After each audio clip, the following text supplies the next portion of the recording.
최경영의 최강 시사.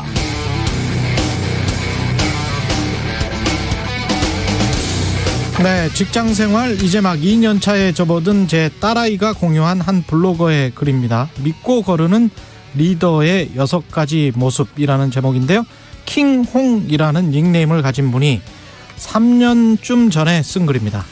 다음과 같은 특징을 가진 리더는 조심해야 한다라고 합니다. 첫 번째, 정보를 공유하지 않는 리더. 정보의 개방과 공개는 직원을 신뢰한다는 것이니까 반대로 정보를 숨길 때 구성원들은 불안감을 느낀다는 것이고, 두 번째, 학습 능력이 떨어지는 리더. 새로운 트렌드나 기술을 학습하려고 하지 않는 리더와 일하는 것은 지루하고 괴롭다. 권한은 주지 않고 세심한 것까지 일일이 자신의 입맛대로만 하려는 리더. 어제와 오늘의 말이 다른 리더. 지난날 했던 말이 오늘날 하는 행위와 모순되는 리더는 문제라는 것이고요. 공감 능력이 떨어지거나 팀원들이 하는 일을 마치 자기가 다 한 것처럼 하는 리더라면 구성원들에게 존중받기 어렵다는 것입니다. 이런 6가지 특징을 가진 리더라면 그냥 믿고 걸러라, 이런 주장인데요. 타당한 지적 같습니다. 정치, 경제, 사회, 문화 어떤 분야에서든 조직의 장을 맡고 계신 분들 중 지금 방송 들으면서 아, 이거 내 이야기인가? 뜨끔하신 분들 많다? 적다? 예, 본인 양심의 문제입니다. 네, 안녕하십니까. 7월 26일 세상에 이익이 되는 방송 최경영의 최강시사 출발합니다. 저는 KBS 최경영 기자고요. 최경영의 최강시사 유튜브에 검색하시면 실시간 방송 보실 수 있습니다. 문자 참여는 짧은 문자 50원, 긴 문자 100원이 드는 샵 9730 또는 유튜브에 의견 보내주시기 바라고요. 무료 콩 어플도 많은 이용 부탁드리겠습니다. 오늘 인터뷰 828 더불어민주당 전당대회 당대표 후보로 출마한 박용진 더불어민주당 의원, 그리고 김용태 국민의힘 최고위원 만납니다.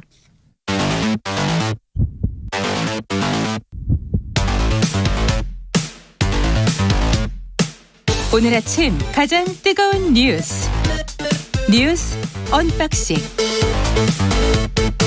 네, 뉴스 언박싱 시작합니다. 민동기 기자, 김민아 시사평론가 나와 있습니다. 안녕하십니까? 안녕하십니까? 예, 총경회의 후 폭풍이 거셉니다. 이상민 행정안전부 장관이 어제 긴급 브리핑을 가졌거든요. 총경회의에 대해서 하나회가 12.12 쿠데타를 일으킨 게 이러한 시작에서 나왔다, 이렇게 얘기를 했습니다. 어제 브리핑을 하면서 수차례 경찰의 무장 가능성, 12.12 쿠데타 비유가 등장을 했는데요.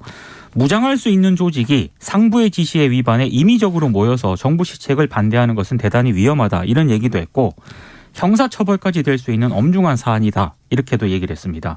근데 이상민 장관의 발언이요, 윤 대통령이 어제 대통령실 청사로 출근을 하면서 행안부 경찰청에서 필요한 조치를 해나갈 것이라고 생각한다, 이렇게 발언한 직후에 나왔습니다. 예. 그래서 언론들의 해석은 대통령실과 행안부 경찰청이 교감을 해서 강경 대응 기조에 좀 함께 나서고 있는 것 아니냐, 이렇게 분석을 하고 있습니다.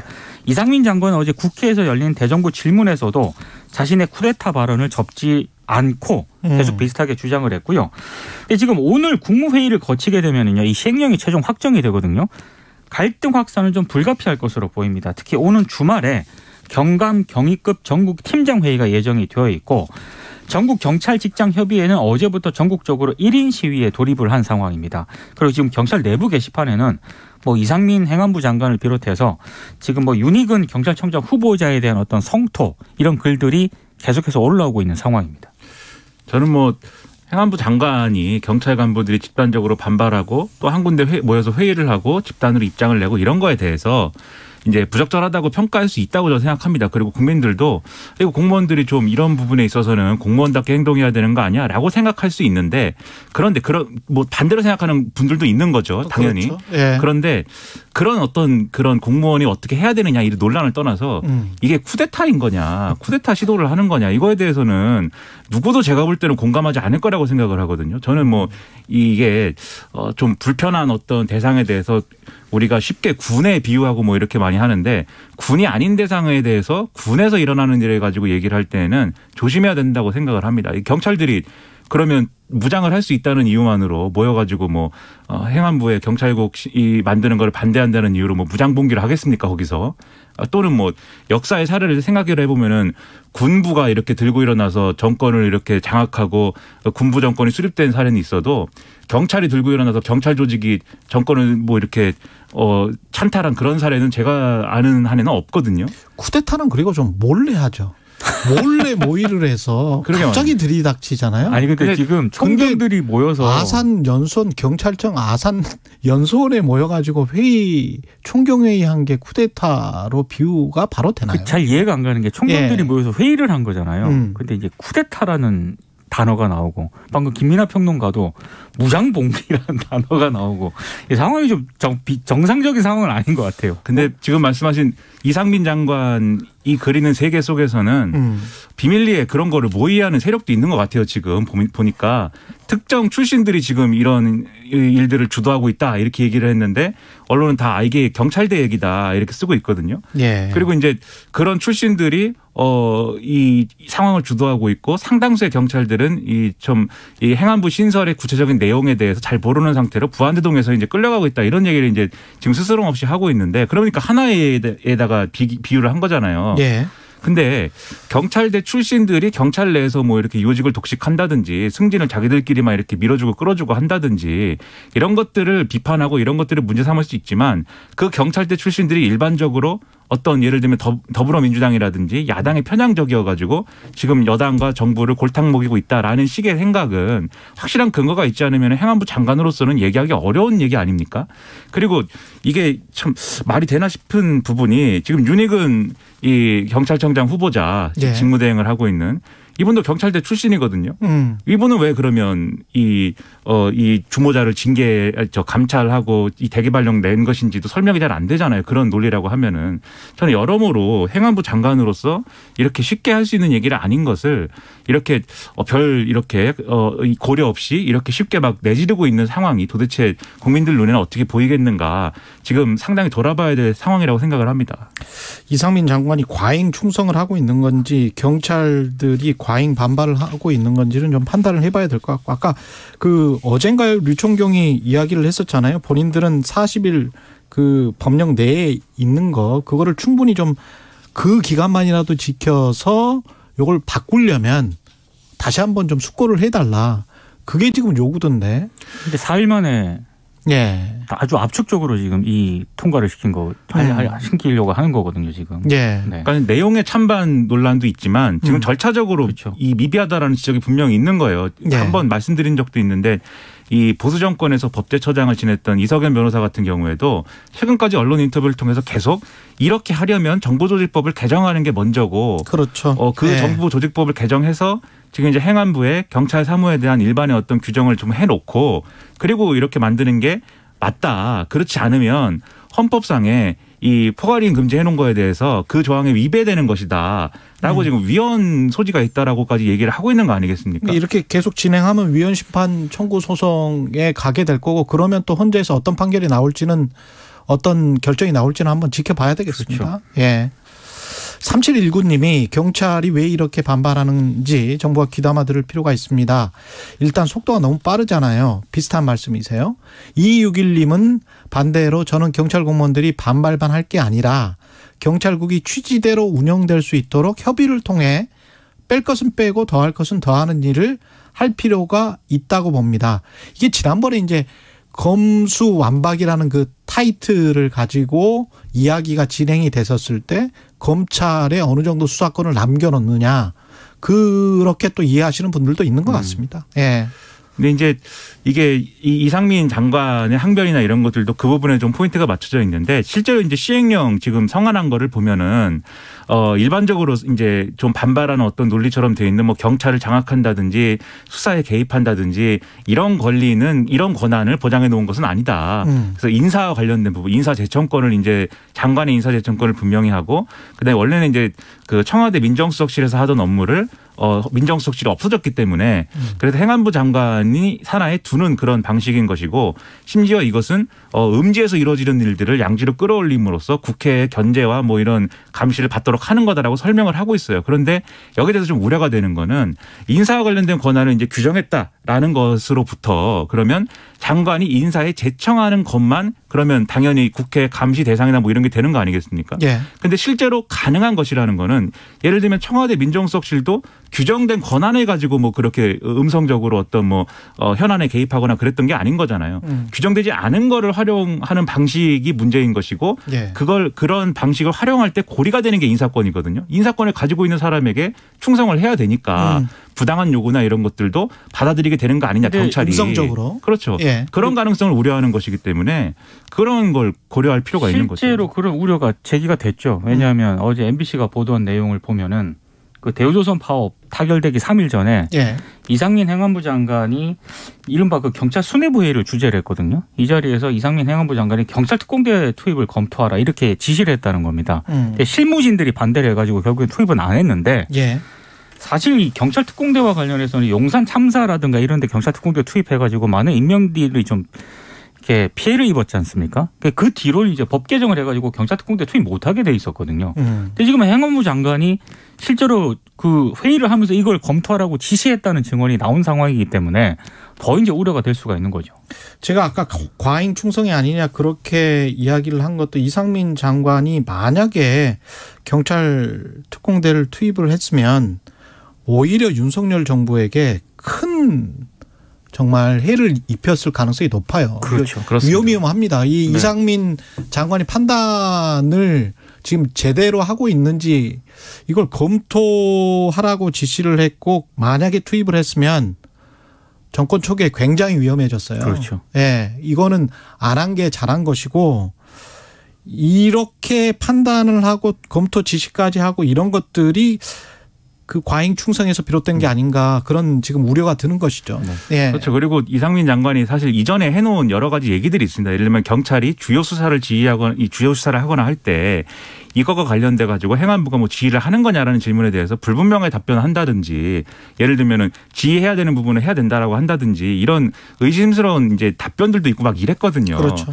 그래서 지금 사실 쿠데타라는 말을 해버린 것도 윤석열 정권에 있어서는 제가 볼 때는 악재가 될 수가 있습니다. 그럼요. 그래서 이렇게 네. 할 게 아니고 정말로 이게 행안부의 경찰국을 신설하는 문제가 정말 필요한 것이고 이렇게 해야만 하는 것이라면 그럼 이제 경찰 조직부터 우선 설득을 하고 공감대를 그렇지. 얻고 그런 걸 만들어 나가는 방식으로 경찰의 반발이 없는 상태에서 또 국민들을 설득할 수가 있어야죠. 그렇게 하는 게 윤석열 정권에도 도움이 되는 거죠. 그렇습니다. 예, 합리적으로 국민들도 설득을 해야지 쿠데타라고 해버리면 쿠데타라고 믿는 사람들은 별로 없을 것 같고요. 네. 예. 대정부 질문에서도 경찰국 신설 관련해서 여러 가지 이야기가 나왔었네요. 뭐 여러 가지 얘기가 나왔었는데 언론들이 가장 관심을 쏟은 거는 전 법무부 장관과 현 법무부 장관의 공격과 방어였던 것 같습니다. 박범계 대 한동훈. 네. 예. 박범계 의원이 왜 법무부 장관이 대법관, 헌법재판관, 국무총리, 대통령 비서실장 그 후보자들까지 검증을 하느냐 이렇게 물으니까 한동훈 장관이 과거 민정수석실이 인사혁신처에서 위임받아 인사검증을 할 때도 똑같은 규정에 따라서 진행을 했다. 그래서 법적인 문제가 전혀 없다. 이렇게 답변을 했고요. 그리고 검찰총장이 공석인데 대검 고검을 다 한동훈 장관이 해버렸다. 전례가 있는 일이냐 이렇게 물으니까 한동훈 장관이 과거에 의원님이 장관일 때는 검찰총장을 완전히 패싱하고 인사를 하신 걸로 안다. 이렇게 맞받았거든요. 여기에 박 의원이 택도 없는 말 하지 말라. 대정부 질문에서 이런 발언이 나온 것도 좀 제가 볼 때 신기한데 이렇게 발언을 하니까 한동훈 장관이 지난 정권에서 윤석열 당시 중앙지검장이 임명될 당시에도 검찰총장은 없었다. 이렇게 답을 했습니다. 근데 어제 대정부 질문에서는요. 약간 집권 여당하고 예. 이 정부 사이에 뭔가 좀 호흡이 잘 안 맞는다는 그런 장면이 몇 가지가 연출이 됐는데 이를테면 그 탈북어민 북송 사건과 북송 사건 관련해서 네. 이야기하기 전에 이 법무부 이야기, 네네. 법무부 이야기부터 정리를 하고 가죠. 네. 예. 그러니까는 뭐랄까요, 좀 민망스러운 장면이죠. 전 네. 현직 법무부 장관이 대정부 질문에 나와가지고 한쪽은 국회의원으로 질문을 하고 한쪽은 답을 하고 뭐 이런 장면이 이제 근데 또 민망한데. 한동훈 장관이 답변을 할 때마다 국민의힘 의원들이 환호를 했죠. 네, 환호를 하고 박수를 치고. 네. 예. 반대로 또 박범계 의원이 뭐 이렇게 딱 아픈 데를 찌르는 듯한 그런 얘기를 하면 또 민주당에서 막 잘한다 뭐 이렇게 하고 그게 좀 황당한 상황인데 이상한 장면이었어요. 예. 그렇죠. 근데 저는 옛날에 국민학교에서 그런 놀이 많이 하잖아요. 뭐라고 막 이야기하면 반사. 막 이렇게 뭐 무슨 지적하잖아요. 그러면 반사.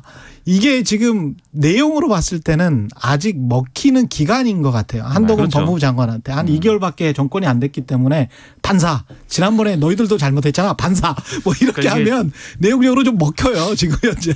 그렇죠. 지금 상황이 그래서 박범계 의원이 어떤 생각을 가지고 첫 타자로 내가 나서야겠다. 그래서 한동훈 장관하고 한번 설전을 벌여봐야겠다라고 생각을 왜 했는지 잘 모르겠습니다. 왜냐하면 이 구조에서 얘기를 하면은 박범계 의원이 좀 이렇게 그냥 어떤 말씨름의 입씨름의 어떤 기준으로 보면 좀 불리하거든요. 왜냐하면 박범계 장관이 장관을 할 때 한동훈 지금 장관은 이 검사였던 거고 좌천당에 있었던 거잖아요. 그렇죠. 그럼 이제 억울하다 할 말이 많은 입장인 건데 얘기하다가 이제 그런 얘기를 하고 이러면은 박범계 의원은 또 할 말이 없어지고 뭐 이런 상황이 되니까 사실 그런 불리한 구도였는데 근데 말씀하신 대로 지금은 한동훈 장관이 자기가 이제 검사 시절에 있었던 일이나 이런 것들을 얘기를 하면서 전 정권 얘기를 막 할 수가 있는데 그 기간입니다. 아직까지. 그렇죠. 예. 약발이 영원히 가지 않습니다. 어느 예. 시점이 지나면 국민들이 아무리 한동훈 장관이 그 얘기를 해도 언제까지 이렇게만 얘기할 거냐라고 하게 될 거예요. 내년 정도 되면 반사의 강도가 좀 약해지죠. 아니, 오늘 그렇죠. 법무부 대통령 예. 업무보고가 있거든요. 예. 거기서 뭔가 또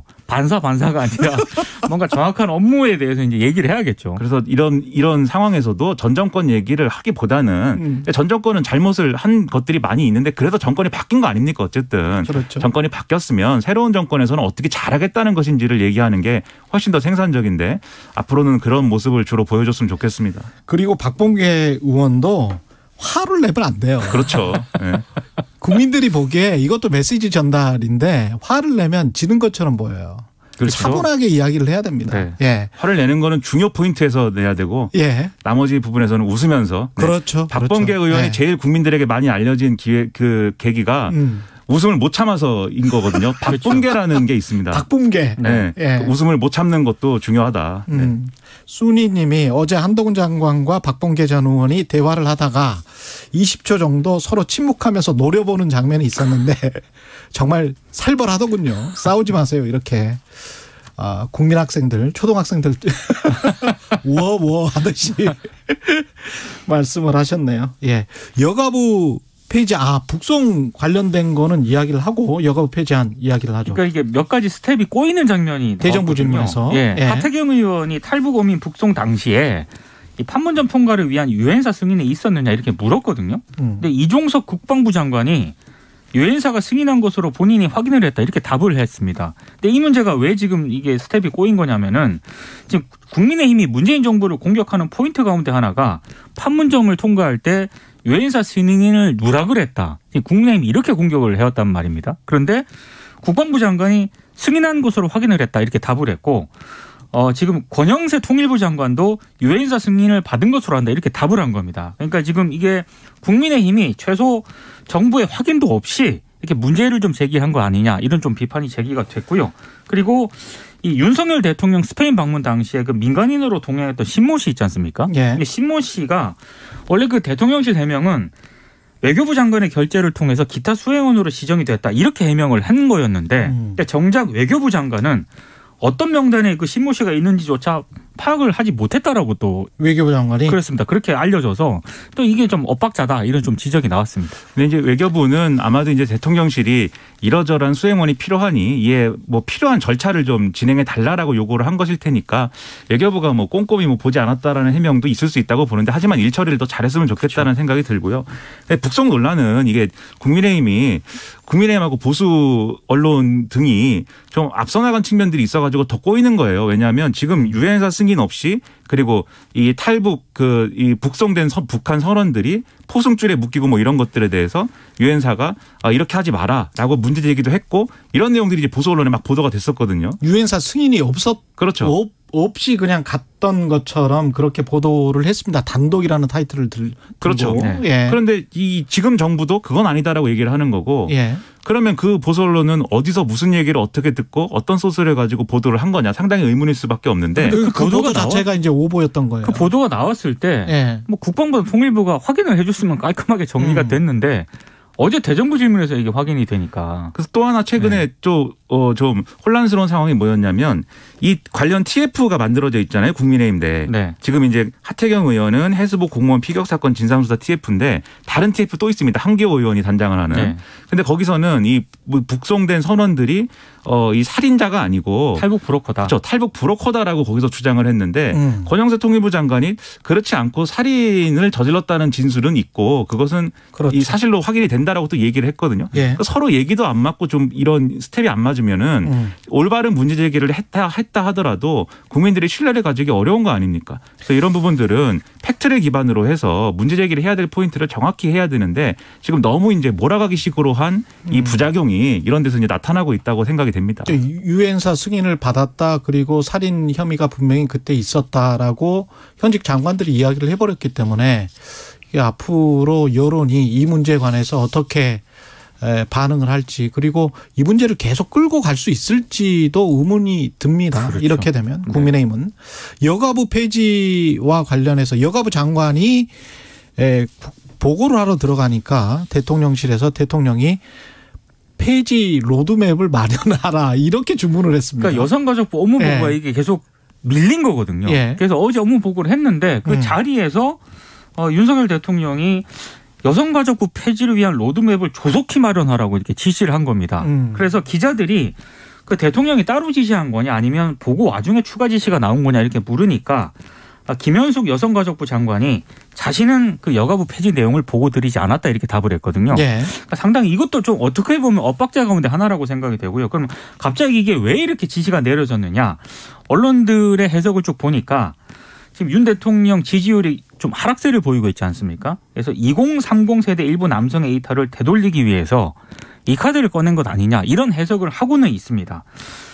뭐 이게 해석이 맞느냐 안 맞느냐는 나중에 좀 봐야 될 것 같습니다. 근데 그런 해석이 나오는 거는 이런 조건 때문에 만약에 이게 윤석열 대통령이 공약을 한 것이기 때문에 공약을 지킨다는 차원에서는 모양새가 좀 이상해도 할 수 있는 얘기라고 봐요. 그래서 김현숙 장관이 이게 좀 모양새는 이상하죠. 장관이 업무보고 하러 갔는데 당신 부처는 없어질 건데 빨리 없어질 준비를 하시오. 그렇죠. 뭐 이렇게 얘기를 한 거니까는 좀 이상하긴 한데 어쨌든 그거는 뭐 할 수 있는데 문제는 왜 이 시점이냐라는 거에 대해서는 이게 결국 이걸 이 여가부를 없애려면 정보조직법을 개정을 해야 되고 그렇죠. 그럼 국회에서 이거를 협의할 수 있는 환경이 조성됐어야 되는데 그렇지가 않은 상황이고 의석수로 봐도 그렇고 정치적 환경으로 봐도 그렇고 마찬가지 아닙니까? 그런데 대통령은 굳이 왜 업무보고 자리에서 이 시점에 그 얘기를 굳이 했을까? 굳이 원래 이제 보고할 내용도 아니었는데라고 하면 뭐 정치적 의도 있는 거 아니냐 이런 해석이 나오는 거죠. 근데 그게 이제 좋은 거냐? 저는 별로 좋은 해법은 아닌 것 같고 윤석열 대통령이 그런 의도를 갖고 있다면 그런 것보다는 지금은 정면 승부해야 된다. 그래서 정말 국민들이 실망하고 있는 부분에 대해서 그 실망을 좀 기대로 바꾸고 경제 관련 말씀하시는 거죠? 그렇죠. 민생을 돌보는 그런 모습을 보여주면은 제가 볼 때는 지지율도 반등하고 여러 가지 좋은 효과가 있을 거라고 생각을 합니다. 뉴스 언박싱 민동기 기자 김민아 평론가였습니다. 고맙습니다. 고맙습니다. KBS 1라디오 최경영의 최강시사 듣고 계신 지금 시각 7시 43분입니다. 최강시사 출근길 날씨 정보입니다. 오늘도 중복더위가 기승을 부리겠습니다. 이번 한 주 내내 밤낮으로 폭염과 열대야가 반복되겠고요. 전국 곳곳에 현재 폭염특보가 발효 중입니다. 오늘 낮 기온 서울, 세종, 광주 33도까지 오르겠습니다. 서울은 7월 들어서 33도가 넘어선 날이 닷새 정도였는데요. 오늘로 엿새 수준까지 오르겠고요. 이번 한 주 내내 서울은 33, 4도의 낮 기온 유지하겠습니다. 대전, 대구는 오늘 34도의 기온이 고요. 전국적으로 대부분 최고 체감 온도가 33에서 35도 사이를 유지하겠습니다. 이렇게 당분간 더위가 이어지면서 대기 불안정으로 소나기 예보도 있는데요. 소나기 내리는 동안은 일시적으로 기온이 떨어지긴 하겠지만 소나기가 그치면서 다시 습도가 높아져서 기온도 오르는 만큼 무더위는 가시진 않겠습니다. 오늘 오후부터 저녁까지 내일도 오후부터 저녁까지 내륙 곳곳에 소나기가 5에서 40mm 안팎으로 지나겠습니다. 현재 서울 기온은 25.5도입니다. 최강시사 출근길 날씨 정보 최영우였습니다. 계속해서 이 시각 교통 상황 이어가겠습니다. KBS 교통정보센터의 정현정 씨가 정리해드립니다. 네, 화요일 출근길입니다. 먼저 경부고속도로인데요. 서울 방향으로 싱글분기점에서 죽전 휴게소까지 밀리기 시작했고요.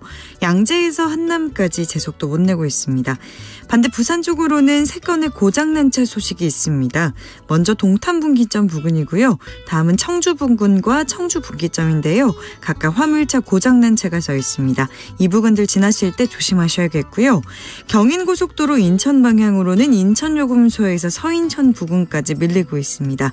반대 서울 쪽입니다. 부천에서 신월까지 5km가량 정체고요. 한편 서울 시내는 강변북로 구리 쪽입니다. 행주대교에서 서강대교까지 천천히 가고요. 올림픽대로 잠실 쪽으로는 행주대교에서 방화대교 사이 3차로에 고장난 차 서 있습니다. 미리 차로 변경이 필요하겠습니다. KBS 교통정보센터에서 정현정이었습니다.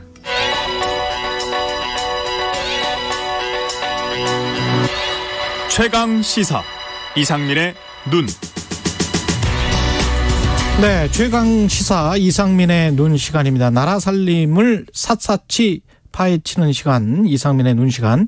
이상민 나라살림연구소 수석연구위원 나오셨습니다. 안녕하세요. 예, 안녕하세요. 예, 이 지난 21일이었습니다. 윤석열 정부 첫 세제 개편안을 발표를 했는데 정말 오랜만에 대규모 감세 개편안이었다. 이렇게 보도자료도 나오고 언론도 그렇게 받았었는데 이게 맞습니까? 아니요, 그렇지 않습니다. 그렇지 않습니까? 그러니까 이번에 대대적인 감세라는 것은 맞고요. 예. 근데 작년에도 감세였고요. 아, 그렇습니까? 재작년에도 아주 찔끔 감세였고요. 재재작년에도 아주 찔끔 감세였고요. 재재작년에도 감세였어요. 그러니까 이 말은 뭔 소리냐면요. 예. 그러니까 지난 정부는 굉장히 많은 증세를 했다라고 하잖아요. 근데 17년 첫 해. 문정부 첫 해는 증세한 거 맞고요. 18년에도 감세, 19년에도 감세, 20년 감세, 21년 감세, 올해도 감세, 계속 감세를 했었습니다. 그러니까 문재인 정부 5년 동안에 2017년 첫 해 빼고는 다 감세를 했어요? 네, 맞습니다. 근데 왜 우리는 증세를 한 걸로 알고 있지? 그러니까 왜 그러냐면요. 우리가 세금이 늘어난다는 얘기는 예. 정부가 세율을 올려도 세금이 늘어나지만 예. 세율을 올리지 않고 가만히 있어도 우리 소득이나 재산이 늘어나면 세금이 늘어나잖아요. 내 아파트 가격이 늘어났기 때문에. 예, 그렇죠. 예. 그리고 뭐 아파트 가격도 그렇지만 내가 소득세를 납부한다면은 한 연봉이 한 4억 원이 넘으면은 증세를 했습니다. 혹시 4억 원 넘으신 분들에게는 증세 정부, 연봉이 4억이 넘지 않으면은 예. 증세 정부가 아닙니다. 여하튼 해당되지는 않지만 그렇군요. 그냥 문재인 정부도 2017년에 23조 증세한 것 빼고는 마이너스 14조, 마이너스 0.5조, 마이너스 0.1조, 마이너스 7.2조 계속 감세를 했습니다. 첫 해 빼놓고서는. 이번에 13.1조를 5년간 감세하겠다. 이렇게 추경호 부총리가 발표를 했고 예. 세제실장이 얼마 전에 저랑 인터뷰를 했어요. 예. 최강시사에서. 그래서 사실은 이 수치를 물어봤습니다. 예. 13.1조 감세하는 게 맞냐. 이 수치는 정확하냐. 그러니까 맞다고 했어요. 아닙니다. 이것도 아니라는 거잖아요. 지금. 5년 동안 13조 정도 감세를 했다라고 보도자료에 써져 있는데요. 뭐 그것은 뭐 정확한 사실이 아니고요. 그러니까 우리가 5년 동안 감세를 했다라는 그 직관적이라는 얘기는 뭐 직관적으로 우리는 어떻게 이해할 수가 있냐면은 지금 감세를 하지 않고 있는 올해 대비 내년도, 내후년 그리고 한 5년 동안에 올해보다 얼마나 세금이 주냐가 바로 세수 감소라고 직관적으로 이해할 수가 있잖아요. 그렇죠. 예, 13조 원 어치 정도 줄 것이다. 그렇게 5년 생각하면은요. 제가 제 계산해 보니까 5년 동안 줄어들 세금은 60조입니다. 굉장히 차이가 크죠. 60조가 줄어들어요? 13조라는 것은 뭐냐면요.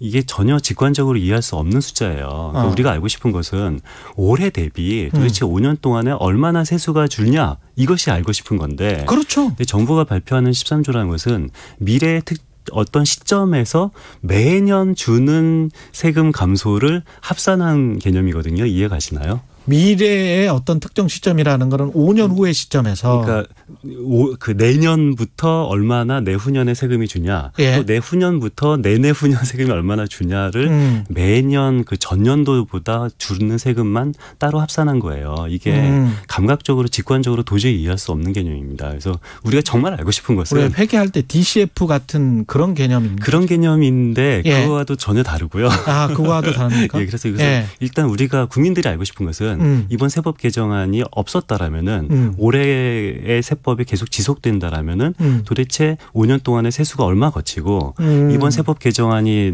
이게 다 국회에서 땅땅땅이 되면은 5년 동안 세수가 얼마나 감소가 되는지 올해 대비 이 전체 5년치에 대한 세수 감소분이 정말 국민이 궁금한 거잖아요. 직관적으로 이해할 수 있는 거고. 저도 그게 13조 1,000억이라고 이해를 그게 했었거든요. 아닙니다. 이 13조 1,000억 원의 개념은 전년 대비 방식이어서 예. 전혀 직관적인 방식이 아니고요. 이런 식으로 세수 감소를 이해한다는 것은 뭐 저도 이해하기 굉장히 어렵고 그래서 5년 동안 60조 세수가 감소한다라고 생각하는 것이 확실한 맞는 설명입니다. 그러면 5년 동안 60조 감소한다는 게 올해 대비입니까? 지난해 대비입니까?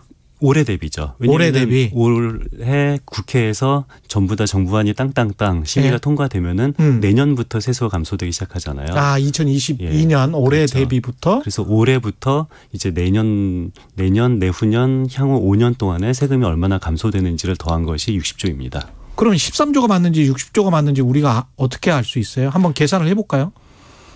그러니까 이것은 예. 그 올해 기준년 대비하면 60조 원이 맞는 거고요. 그리고 이 24년도에 얼마나 세금이 감소됐는지를 23년도 기준으로 하고 25년도에 세금이 얼마나 감소되는지를 24년도부터 계산을 하면은 13조가 맞는데 국민들이 직관적으로 알 수 있는 세수 감소 효과는 60조가 맞습니다. 항목별로 그러면 어느 정도 줄어드는지 예. 그걸 한번 좀 계산을 해 주십시오. 그러면. 예. 뭐 법인세 같은 경우에도 꽤 줄 것 같은데. 법인세만 5년간 28조 원 정도 감소해요. 예. 그러니까 뭐 정부가 법인세만 얼마? 법인세만 28조 원 감소해요. 28조 원. 예. 그러니까 이게 추정치라는 게 올해 기준으로 이 정도의 영업이익을 올렸다라고 예. 하는데 올해는 25% 명목세율이었고 예. 22%로 줄인다고 했으니까 그렇죠. 그걸 했을 때는 5년 동안 그 감소 액수가 얼마라고요? 28조 원 정도 됩니다. 그것만 법인세만 28조 원이다. 이번에 법인세 세수 감소되는 그 법인의 개수가 한 80개 정도밖에 안 되거든요. 100개 예. 채 안 되거든요. 그러니까 100개도 안 되는 법인에서 5년 동안 감소되는 세수 감소분만 28조 원이다라고 이해하시면 됩니다. 그러면 소득세도 조금 감소시킨다고 했고 뭐 이랬으니까 그러면 그게 그렇죠. 맞네. 소득세도 60조 원이 16조 원 정도 감소가 되고요. 예. 법인세도 29조 원 정도, 28조 원 정도 감소가 되니까 예. 올해 대비 향후 5년 동안 60조 원의 세금이 감소가 된다라는 것이 맞는 설명입니다. 이 법인세를 줄여주면 투자가 늘고 성장이 늘고 그렇게 되면 고용이 늘고 고용이 늘면 소득이 늘고 이게 이제 정부의 생각이고 주장이잖아요. 맞습니다. 세제시장 똑같은 이야기를 했는데 어떻게 생각하세요? 이 부분? 저는 뭐 저도 나름대로 생각이 있습니다만 뭐 제 생각이 중요한 것이 아니고 이게 법인세 뭐 증세를 했을 때 장단점이 있는 거고 감세를 했을 때 장단점이 있는 거잖아요. 그렇죠. 그런데 뭐 저는 그런 의미에서 증세를 했을 때 감세를 했을 때 장단점을 국민들에게 솔직하게 그 이해를 구하는 것이 가장 핵심이라고 생각을 해요. 그런데 과연 법인세율을 내렸을 때 이게 뭐 투자가 늘고 성장이 돼서 세수가 줄지 않을 수도 있다라는 것은 단 한 번도 실증적으로 드러난 적이 없는 거예요. 그러니까 무슨 소리냐면은 뭐 법인세 관련된 연구는 전 세계에서 굉장히 많이 되고 있어요. 그렇죠. 어마어마하게 많은 경제학자들이 연구하고 있는데 근데 과연 세율을 감소했을 때 투자가 늘어서 세수가 줄지 않은 적이 있느냐 이런 실증 연구는 저는 하나도 본 적이 없거든요. 그러니까 28조 원의 효과를 5년 동안 볼 수 있을까도 좀 의문인 것 같아요. 그렇죠. 그러니까 정책을 펼치려면은 뭐 자기가 그냥 뇌피셜이 아니라 어떤 실증 연구. 왜냐하면 연구가 굉장히 많이 된 곳이 법인세입니다. 굉장히 많은 연구가 있기 때문에 실증 연구를 통해서 과연 세율을 내려도 세수가 그렇게 크게 줄지 않는 그런 적이 있냐를 한번 봐야 되는데 그런 연구는 저는 찾아본 적이 없습니다. 소득세는 얼마나 감소됩니까? 그러니까 소득세 같은 경우는 우리 그 전체 세수 감소 규모는 아까 말씀드린다시피 한 5년간 15조? 5년간 한 16조? 16조 정도 감소가 되는데요. 네. 근데 이것은 각 자기 그 소득별로 굉장히 차이가 커요. 예. 그런데 우리 소득세 같은 경우는 하위 한 40% 정도는 소득세를 1원도 내고 있지 않거든요. 그렇죠. 그러니까 어차피 세금을 내고 있지 않은 사람들에게는 당연히 소득세 감세에 대한 혜택이 돌아가는 것은 아니고요. 예. 그러니까 뭐 보통 한 우리 주변에서 많이 보이는 한 연봉 4천만 원, 5천만 원, 그 정도 근로소득자 같은 경우는 한 달에 한 10,000원 정도 한 달에 10,000원 정도 감소가 되고요. 예. 한 연봉이 한 1억 원 정도 되면은 그러면은 이제 감소폭이 조금 크죠. 한 60만 원 정도 1년에 연간 60만 원 그 정도 감소가 됩니다. 이렇게 60조 원 정도 감세가 된다면 재정 건전성은 어떻게 생각하세요? 그 재정 건전성은 당연히 나빠질 수밖에 없죠. 근데 아니면 재정 건전성이 나빠지지 않으려면은 지출을 뭐 많이 줄이면은 이 재정 건전성이 나빠지지 않고 이 감세 효과를 할 수가 있을 것도 같은데요. 그런데 이게 좀 경제적으로는 좀 이게 말이 안 되는 게 감세를 하는 이유가 우리가 경제 활성화를 위해서 그러니까 GDP를 높이기 위해서 감세를 한다라는 거잖아요. 예. 그런데 정부가 지출을 줄여도 GDP는 낮아져요. 왜냐면은 경제 성장이라는 것이 그러네. 이게 그건 재정 정책이니까. 재정 정책이기 때문에 네. 이 정부가 지출을 줄이는 것만큼 GDP는 낮아질 수밖에 없습니다. 예, 지금까지 이상민 나라살림연구소 수석위원이었습니다. 좀 잘 이해해야 되는데 다음 주에 또 한 번 이야기하셔도 좋을 것 같습니다. 고맙습니다. 예, 감사합니다. 네. 작은 가게에서도 큰 꿈을 꿀 수 있게 모두 함께 문화를 누릴 수 있게 혁신으로 내일을 바꾸고 희망으로 세계를 밝힐 수 있도록 국민이 진정한 주인인 나라로 새롭게 도약합니다. 다시 대한민국 국민이 주인인 나라. 1966년 7월에 떠났어요. 극동에서 온 천사, 간호사를 왜 천사라고 그러잖아요. 2022 KBS 연중기획 기억을 기록하다. 외국에 떠나보면은 애국심이 생깁니다. 제 기숙사가 베란다에 나가면은 라인강이 보였어요. 배가 얼마나 많이 다니는지 그때 꿈꿨어요. 한강의 기적이라는 말을 들을 수 있을까 하고 당시 나는 코리아라는 나라에서 왔다 그러니까 코리아는 잘 모르겠다고 그 사람들은 동양 사람을 그 도시에서 우리를 처음 본 거예요. 2003년 이후에 내가 독일에 여행 간 적이 있어요. 택시를 타면은요 어디서 왔느냐고 그러면 한국 그러면은 다 잘 알아요. 나 옛날에 여기서 간호사로 일했어. 그러면은 한국 좋은 나라라고 다 그렇게 칭찬하고 정말로 격세지감이죠.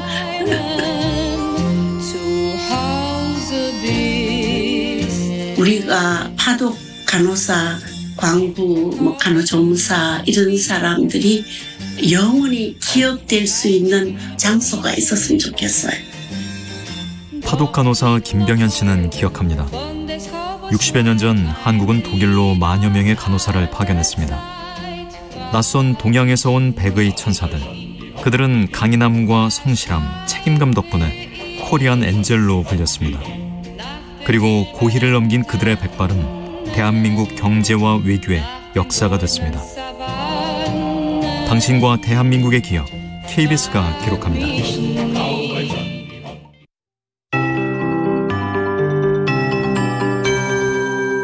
KBS 58분 날씨. 오늘도 폭염특보가 전국 곳곳에 내려져 있습니다. 삼복 중 두 번째에 드는 복날 중복더위가 기승을 부리겠습니다. 밤사이 열대야도 일부 지역 나타났는데요. 이제 서울도 내일과 모레 아침 최저기온이 25, 6도를 유지하는 등 이번 주 내내 열대야에 들겠고요. 곳곳에 밤에는 열대야가, 낮 동안에는 무더위가 반복되겠습니다. 주말까지 비슷한 패턴입니다. 오늘 서울의 낮 최고 기온은 세종, 광주와 함께 33도. 33도, 대전, 대구 34도 등 전국이 27도에서 34도까지 오르겠고요. 최고 체감 온도는 대부분 33에서 35도를 유지하겠습니다. 또 오존 농도도 오후에 대부분 높은 상황으로 올라가겠고요. 미세먼지 농도는 다행히 청정하게 청정 대기질을 유지하겠습니다. 오늘과 내일은 대기는 불안정해지면서 소나기 예보가 있습니다. 오늘 오후부터 저녁까지 경기 동부나 강원 영서, 충남 일부, 충북 북부, 전라와 경북 일부에 소나기 예보 있고 양은 5에서 40. 내일도 가끔 구름 많은 하늘 비슷한데요. 오후부터 저녁 사이에 내일은 수도권을 포함한 전국 곳곳에 소나기 예보 5에서 20mm 들어 있습니다.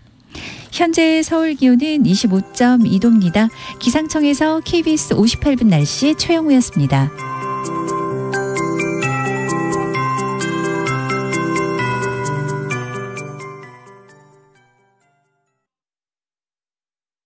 정성을 다하는 국민의 방송 KBS가 8시를 알려드립니다.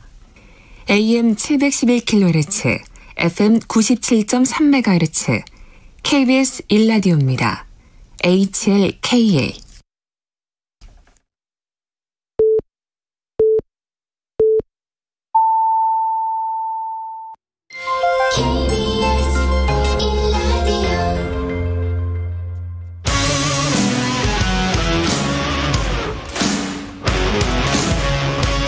오늘 하루 이슈의 중심 최경영의 최강시사. 네, 민주당 전당대회 예비 경선이 이틀 앞으로 다가왔습니다. 이른바 5대명 구도를 깨려는 97 그룹들의 단일화 필요성 계속 제기되고 있는데요. 반 이재명 전선 구축을 위한 혁신 단일화를 제안한 더불어민주당 박용진 의원 나오셨습니다. 안녕하십니까? 예, 안녕하세요. 예. 박용진입니다. 기호 1번입니다. 기호 1번입니까? 예. 아, 이거 뽑기를 잘하셨네. 그러니까요. 예. 매번 그 1번 하기가 어려웠었는데 예. 느낌은 좋습니다. 아, 느낌은 좋다. 일단 그 오늘 근데 97그룹 호프집 회동이 있을 것이다 이런 보도가 있었는데 최종적으로 오늘 약속이 안 됐어요. 예. 아, 이거는 그럼 약속이 안 됐다는 건 어떤 의미가 있을까요? 네. 그 97그룹의 어떤 뭐 세대 간의 연대와 단일화 예. 이런 논의를 원치 않는 97이 있는 거죠. 아, 97이 있다. 그럼 각자 도생해서 나는 그 당대표가 될 수 있다 이렇게 생각하는 겁니까? 아니면은 뭐 그럴 수도 있고요. 예. 뭐 직접 들어오진 않았습니다만 뭐 그러니까 이재명 후보에게 이렇게 맞서거나 각을 세우거나 뭐 이렇게 보이는 것에 대한 부담일 수도 있고요. 아. 예. 혹은 뭐 나 혼자서 할 수 있다고 얘기하실 수도 하는 것일 수도 있고요. 아. 뭐 여러 가지 이유가 있겠죠. 혁신 단일화를 하지 않으면 이재명 후보를 이기기가 쉽지 않다 이렇게 판단하십니까? 저는 이제 안방지세론이라고 보는데요. 우리가 지금 네. 당 안에서 인기 투표에서 인기 제일 좋은 사람 뽑는 게 아니잖아요. 예. 나가서 이길 사람을 뽑아야 하는데 이미 2번의 큰 전국 선거에서 패배를 했고 거기에 큰 책임이 있는 분이 다시 다음 총선에서는 이길 수 있다. 왜냐하면 내가 제일 인기가 좋으니까 당에서 이렇게 해서 나가는 것에 대해서 저는 이거는 이제 어차피 대표는 이재명이다 그래서 어대명 이렇게들 얘기하는데 그야말로 또 다른 패배로 가는 막다른 골목으로 들어가는 길이다. 저는 그렇게 보니까 어대명으로 가면 막다른 골목이다. 예. 그래서 국민이 기다리는 승리의 광장으로 가자. 그래 다음 총선은 우리가 이겨야 한다. 그러면 다 바꿔야 한다.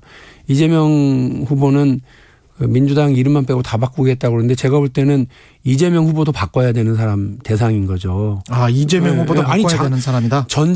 다음 전쟁을 이기려면 장수부터 바꿔야죠. 계속 진장수를 또 내보내는 것처럼 저는 잘못된 판단이 없다고 생각하기 때문에 그 안에서 당원들이 어대명이 아니라 이건 변화할 수 있다. 달라질 수 있다.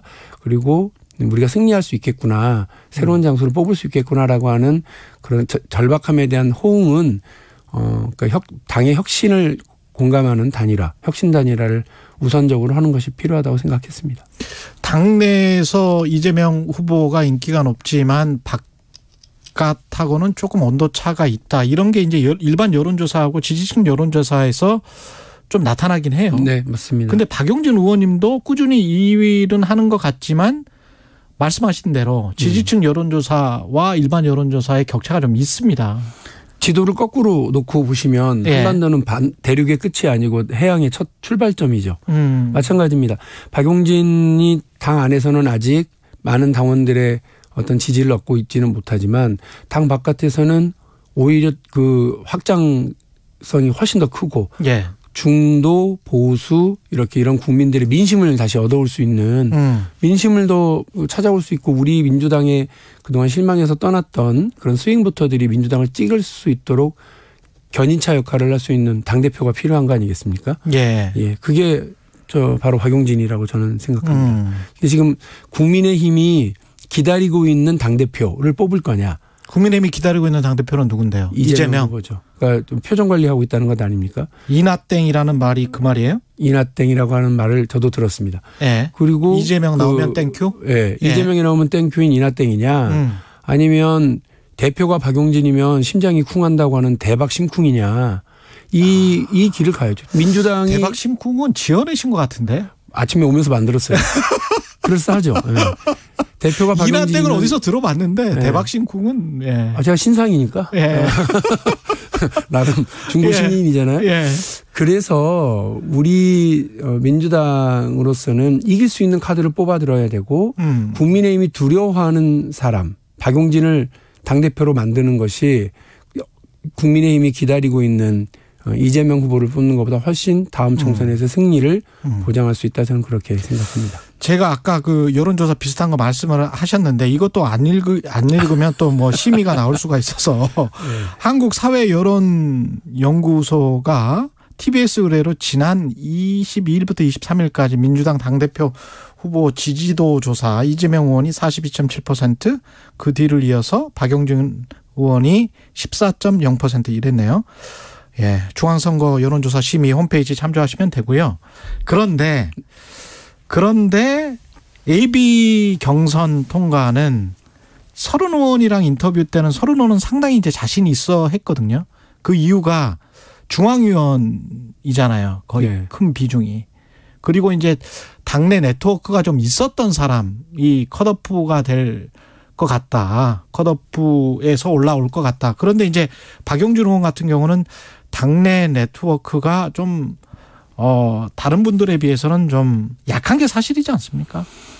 당내 기반을 만드는 일에 게을렀죠. 그러니까 박용진은 유치원 3법, 뭐 재벌개혁, 현대자동차 뭐 무상수리 조치나 리콜 만들어내는 일을 뭐 3년, 5년, 1년 4개월 막 이렇게 시간을 투자해 가면서 과제를 해결하는 데 집중을 많이 했고요.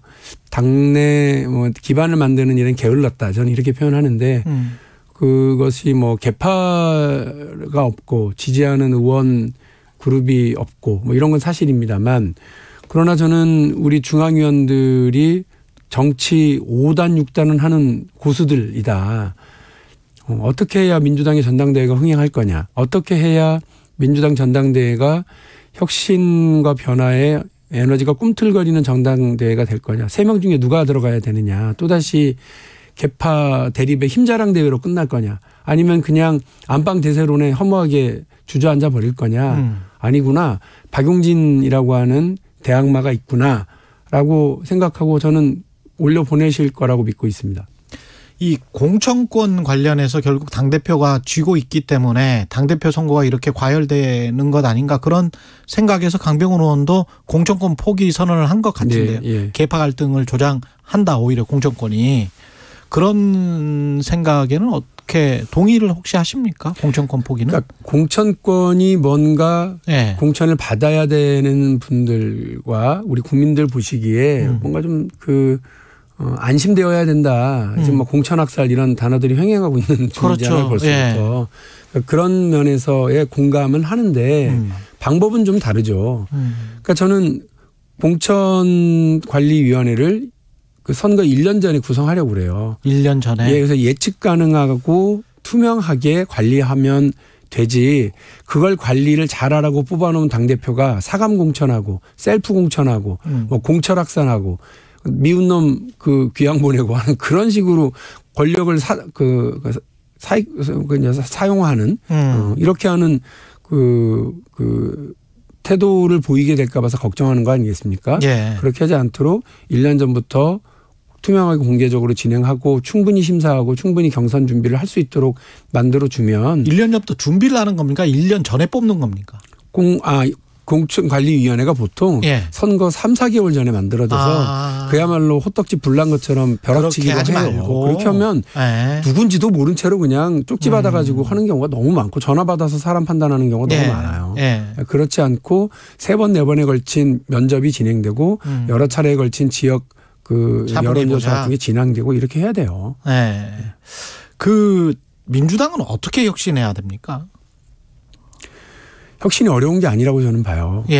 국민들이 실망하고 돌아선 그 지점들인데요. 그래서 제가 어제 발표한 내용이 딱 그 5개의 단어로 정리가 되는데 약속, 청년, 경제, 그리고 사회연대, 국제. 이 5개. 이게 어제 5개 발표한 거예요. 그러니까 어려운 거 아닙니다. 약속했던 건 지켜야죠. 왜 안 지키니까 국민들이 내로남불한다고 그러고 불신하고 떠나는 것 아니겠습니까? 청년들 입에서 토사구팽이라고 하는 단어가 다시는 나오지 않도록 미리부터 육성하고 기회 주고 해야 된다고 생각을 합니다. 경제정당 유능해야죠.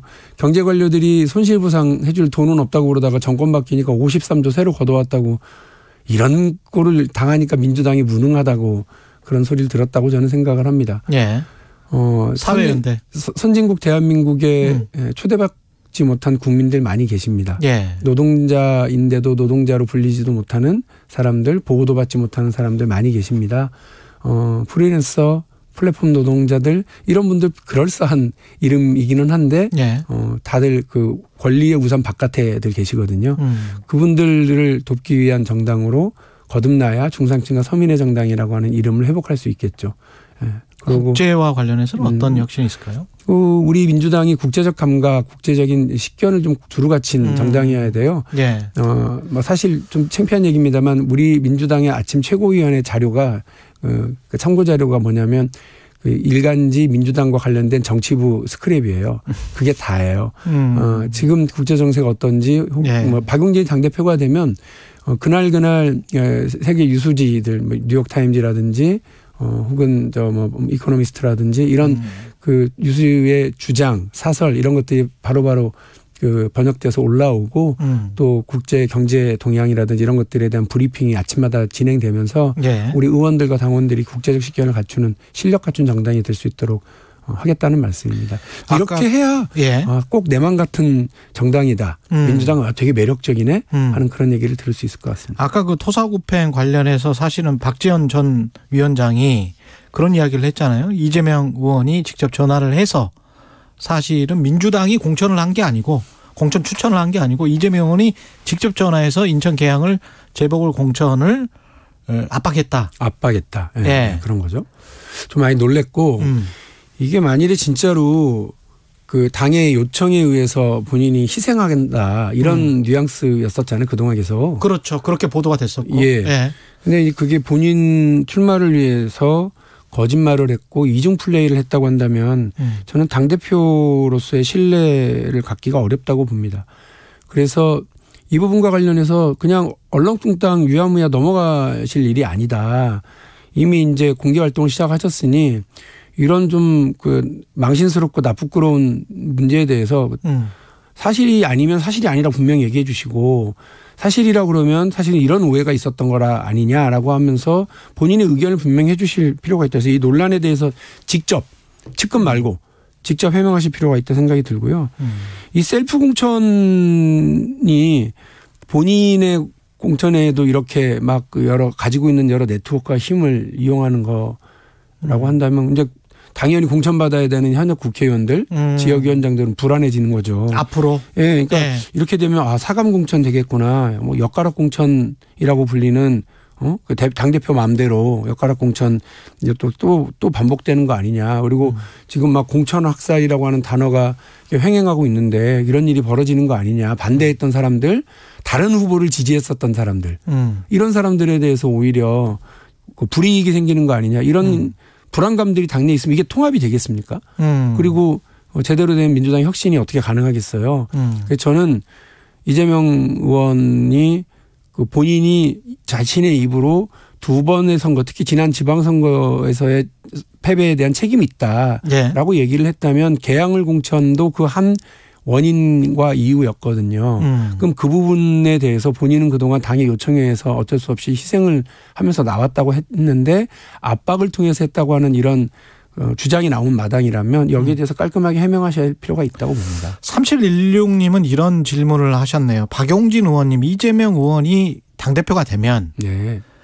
박용진 의원님이 공천을 못 받을 수도 있지 않느냐. 혹시 걱정 안 되시냐. 좀 지금 세게 말씀하시는 거 아닌가. 이런 이야기인 것 같습니다. 이런 뉘앙스인 것 같습니다. 걱정해 주셔서 감사합니다. 네. 저 초선 때도 사실은 제가 재벌개혁을 위해서 뛰고 유치원 3법 관철을 위해서 뛰고 이럴 때요. 안팎에서 너 다음 공천 없다고 주장하는 엄청난 뭐 그 움직임이라든지 부담감 이런 거 솔직히 느꼈습니다. 제가 나중에 정치 다 끝내고 나면 얘기할게요. 예. 안팎에서 뭐 여러 가지가 있었어요. 그런데 어떡합니까? 그래도 할 말은 하고 할 일은 해야죠. 그 공천이 무서워서 할 얘기도 못하고 할 일도 못하는 정치를 하려면 안 했죠. 하지 말아야죠. 예. 저는 저는 그렇습니다. 그걸 막 멋있게 소신정치다 이렇게 포장하고 싶을 생각도 없고요. 국민이 바라는 건 국민들이 정말 피 같은 돈을 세금으로 내서 국회의원들이 이렇게 역할을 할 수 있도록 도와주고 계시는데 거기에 대한 보답을 하려면 잘못된 건 틀렸다고 얘기하고 맞는 건 소신 있게 관철시키고 그렇게 해야 되는 거죠. 그러다가 뭐 불이익을 당하면 어쩔 수 없죠. 근데 또 보면 불이익을 당하면 국민들이 지켜주시기도 하고 대한민국이 상식이 더 우위에 있는 나라이기 때문에 무섭지만 두렵지 않은 척하면서 앞으로 갈게요. 그러나 이재명 의원이 또 그렇게 뭐 하겠어요. 네. 그런 생각도 해봅니다. 그리고 지금 이게 미묘하긴 한데 다음 달 중순에 경찰이 김혜경 씨 법인카드 유용옥 사건 수사 결과를 다음 달 중순에 발표하겠다 이렇게 말했단 말이죠. 이게 시점이 민주당 전당대회 한 보름 정도 남긴 시점이고 그리고 이게 순풍이 될지 이재명 의원에게 역풍이 될지 뭐 아주 묘할 것 같아요. 왜냐하면 당이 결집될 수도 있고 뭐 뭔가 사정에 어떤 피해를 받고 있다. 정치 탄압 이렇게 갈 수도 있고 그 사법 리스크로 갈 수도 있고 어떻게 보십니까? 결론부터 말씀드리면 저는 경찰의 좀 그 부당한 정치 개입이다 이렇게 생각합니다. 그거를 8월 중순 얘기를요. 이게 뭐 휴가철을 지켜가면서 곧 예고를 하는 건지 어쩐지 모르겠습니다만 그런 걸 예고하는 경우도 저는 처음 본 것 같고요. 그리고 하필 야당 전당대회가 한참 진행 중인 8월 중순에 저렇게 한다는 게 저는 부당한 정치 개입이다. 두 가지 이유 다 마찬가지입니다. 이 문제가 만일에 그 경찰이 과잉 수사나 뭐 이렇게 해서 뭐 포장을 해서 한다고 그러면 저는 이재명 의원에게 오히려 기회가 될 거예요. 유리할 수 있죠. 그렇게 되면 그 전당대회 그렇지 않아도 쏠림 현상도 크고 뭐 이른바 안방 대세론이라지만 그래도 대세론인데 그 대세론에 의해서 화면과 마이크를 다 독점하고 있는 이재명 의원에게 더 많은 그 뭐 화면과 마이크가 가지 않겠습니까? 관심이. 그러면 오히려 저 같은 2등 막 쫓아가야 되는 2등 주자는 상당히 힘들죠. 부담스럽습니다. 그리고 또 하나는 야당 전당대회 이런 식으로 사전에 예고하고 하는 것은 그 지난 대한민국 역사에서 이거 다 개입이라고 저는 판정 났거든요. 이렇게 하지 마십시오. 누구 좋으라고 지금 이렇게 하시는 겁니까? 알겠습니다. 여기까지 더불어민주당 박용진 의원이었습니다. 고맙습니다. 네, 감사합니다. 공정, 공익, 그리고 균형. 한 발짝 더 들어간다. 세상에 이익이 되는 방송. 최경영의 최강시사.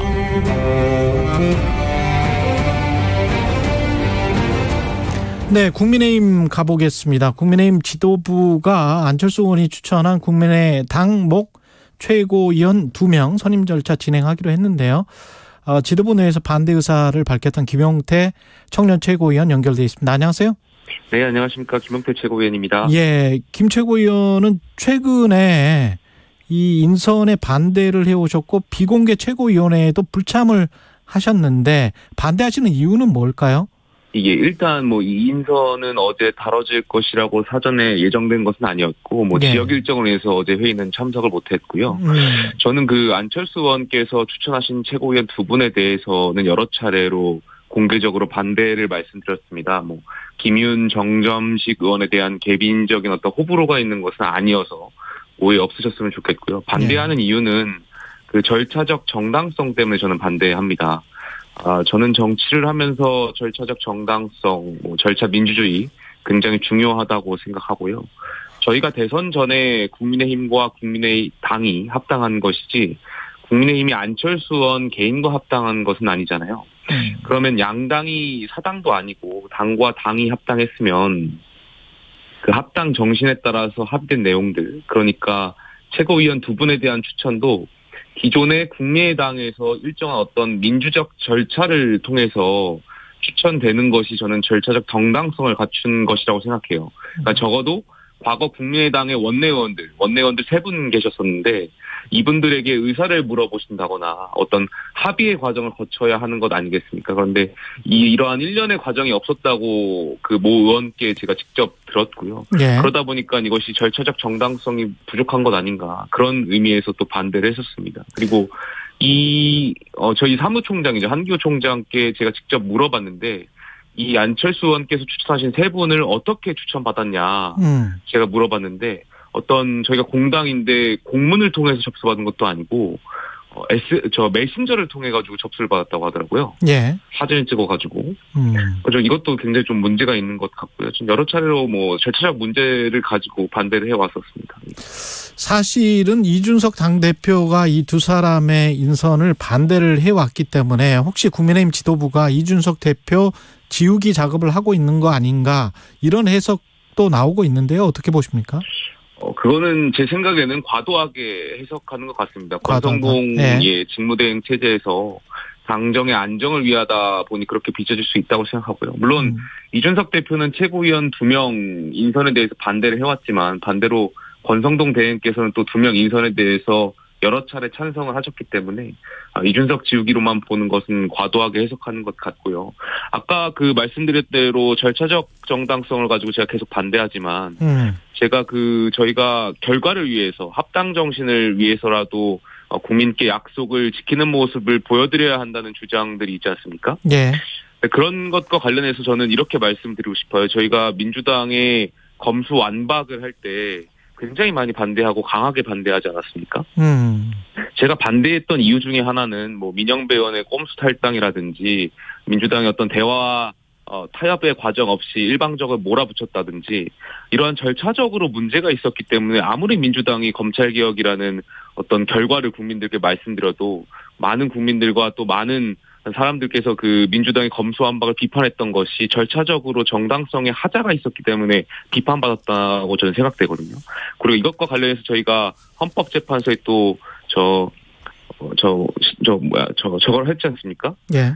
그렇기 때문에 절차적인 문제가 있기 때문에 저는 반대하고 있는 것을 말씀드리고 싶습니다. 위헌심판 청구를 하기는 했죠. 그런데 그 절차적 정당성이 그렇게 문제면 앞으로 어떻게 하실 거예요? 그 인선이 결정이 28일에 될 수도 있고 전국이 소집을 한다고 하는데 어떤 행동을 하실 겁니까 혹시? 뭐 아까 말씀드린 내용처럼 그 회의에서 반대 의견을 말씀드리겠습니다만 사실 뭐 제 생각이 최고위에서 소수 의견으로 알고 있고 뭐 다수결에 따라서 현실적으로 제가 전국이 소집을 연기할 방법은 없을 것으로 보고요. 뭐 계속해서 반대 의견은 지도부에 전달하겠죠. 뭐 거기에 따라서 판단해 주실 것이라고 생각합니다. 하지만 말씀하세요. 이준석 대표는 지금 전국을 다니고 있던데 그러면서 이제 민심을 듣고 그러는 것 같은데 최근에 좀 연락을 하고 있습니까? 아닙니다. 최근에 뭐 연락한 적은 없습니다. 어떤 생각인 것 같아요? 어떤 뭐 전국 유람하는 거. 예.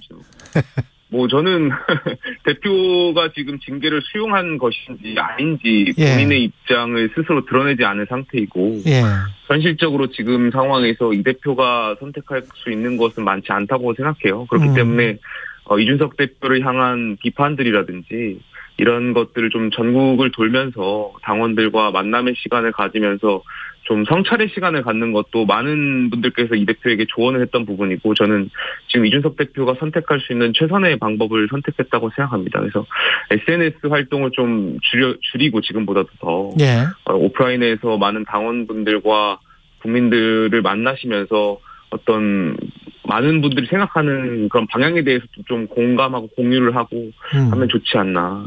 지금처럼 좀 행보를 보이는 것이 저는 좋은 방법이라고 생각합니다.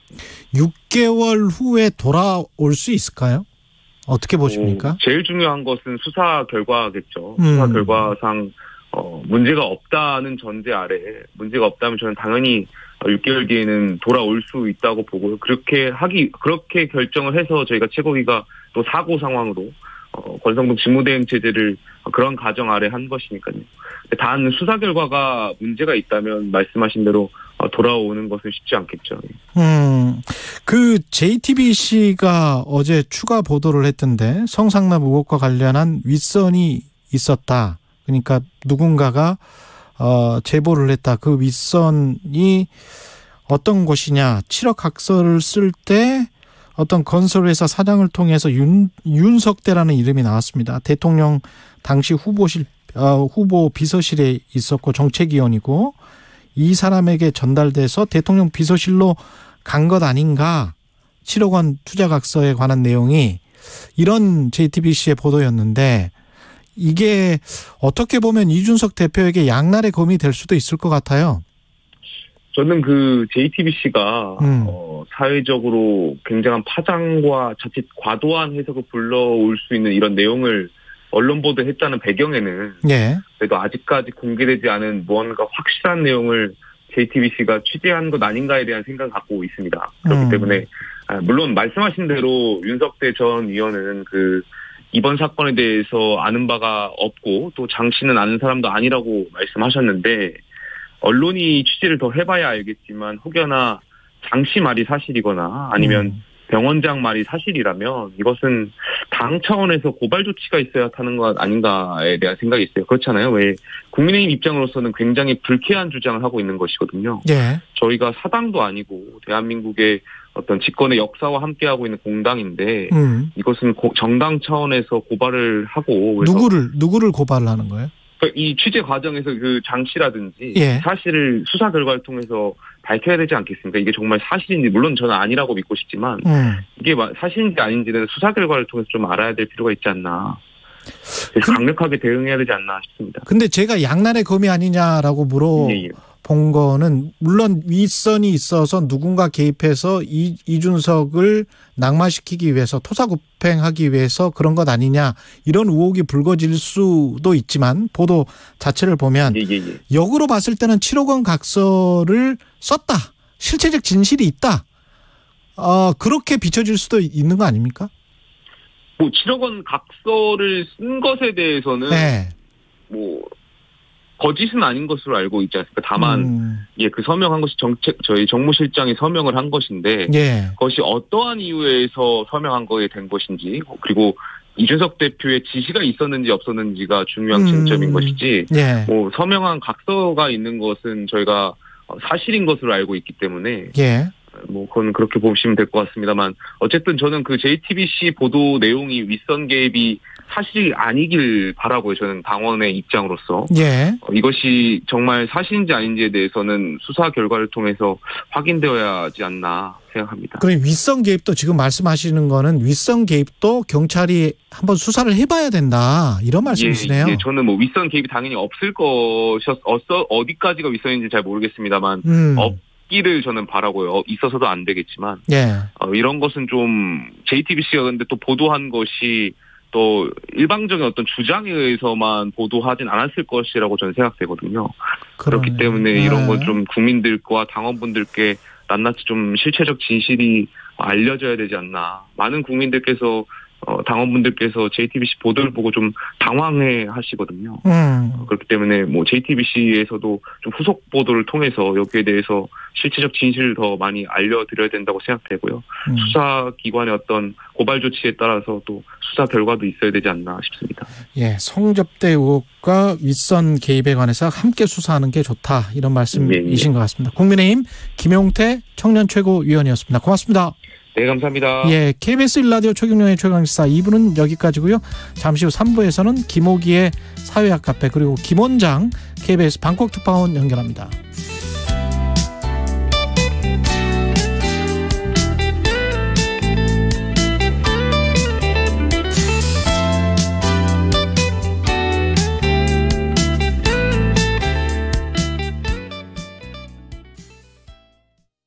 잠시 후 8시 반부터 일부 지역국에서는 해당 지역 방송을 보내드립니다.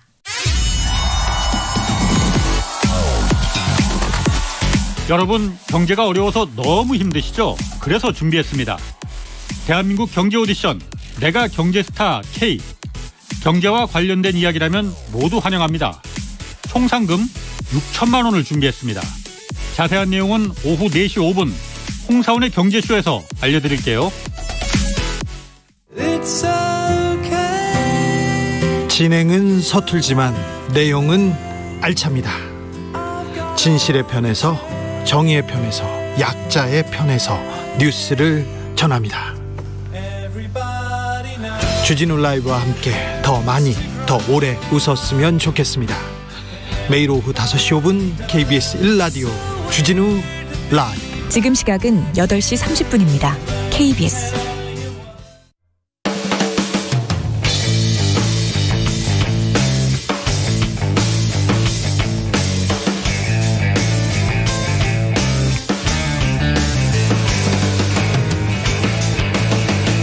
최경영의 최강 시사.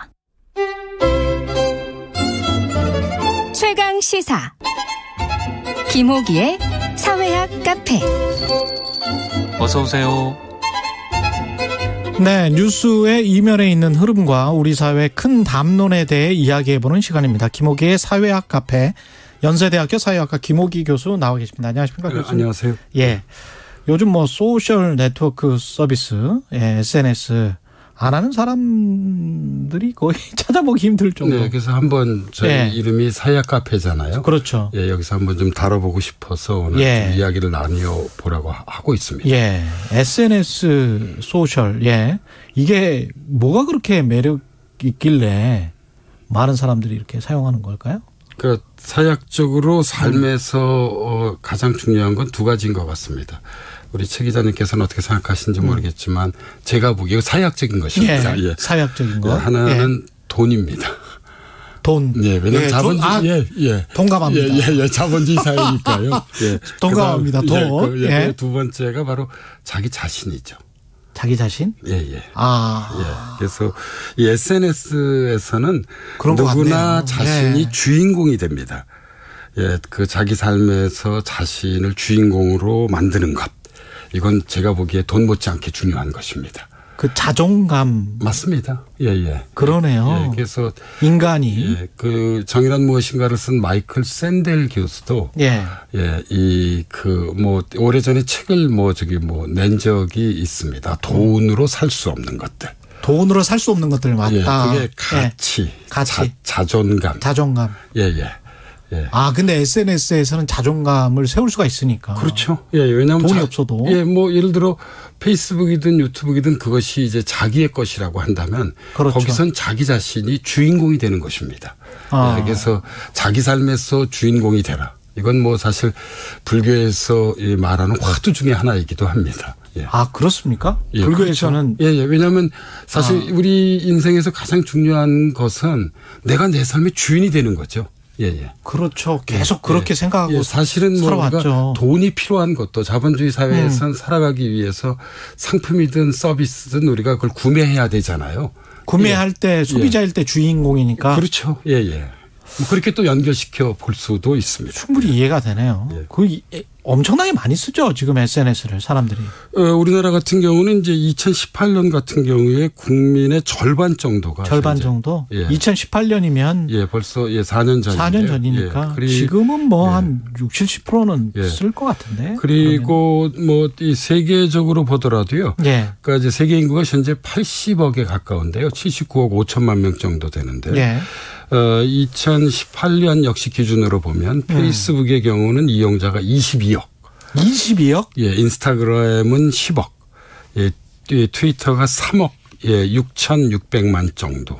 예. 제국이네. 예. 예. 기록하고 있습니다. 절반이 가까운 사람들이 예, 이런 SNS를 쓰고 있다고 볼 수 있습니다. 예. 이 어떤 SNS의 트렌드도 계속 있는 것 같아요. 뭐 페이스북 쓰시는 분들은 페이스북에 이제 그 중장년층밖에 안 남았다 이런 말씀도 하시는 것 같고. 예, 그 역사를 잠깐 보자면 페이스북이 처음 등장한 게 이제 2004년이었고요. 예. 유튜브가 2005년이었고 트위터가 2006년이었습니다. 그런데 이제 초기 한 10년 정도는 이제 페이스북이 대세였었는데요. 예. 뭐 지난 10년 동안은 뭐 그 유튜브의 약진이 아주 두드러졌습니다. 그래서 유튜브 뭐 젊은 이 친구들 같은 경우에선 이제 크리에이터가 이 주요 직업군 중에 하나죠.